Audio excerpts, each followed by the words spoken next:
How does college licensing work? I'm going to give you a breakdown from somebody who's run a college apparel brand for the last 2 years. There are four main licensing companies. The CLC is what most big Power 5 schools and more use.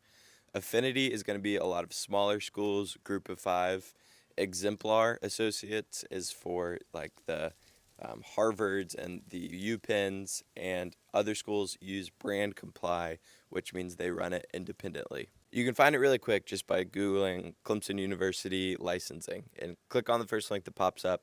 Typically, it'll tell you there. After you apply at the specific company level, so if I go to the CLC to apply for a Clemson license, I submit all my information. I submit if I have buyers available, if why I think they should give me a license, pretty much.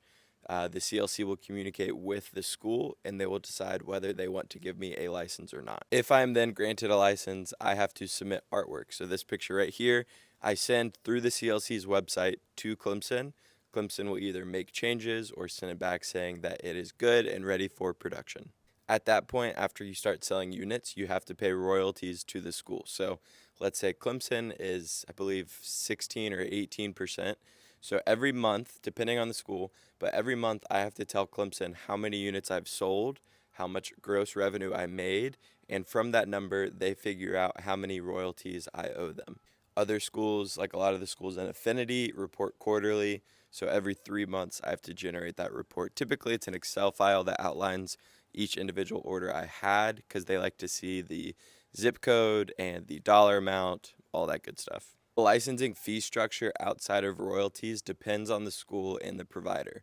So at the CLC, for example, you pay a royalty advancement. So for University of Virginia, it's $500, meaning I don't have to pay the first $500 in royalties because I pay that when the license gets set up. Other schools, for example, the ones that are run by Fanatics Licensing Management, are super expensive. They're like 5 to 10 grand just to get a license, and then you have to report royalties, pay royalties on top of that.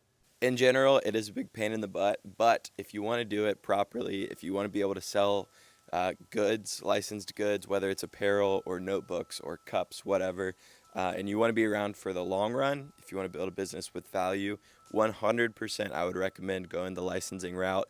It definitely takes a lot to learn. However, holding those licenses just by themselves makes your company more valuable.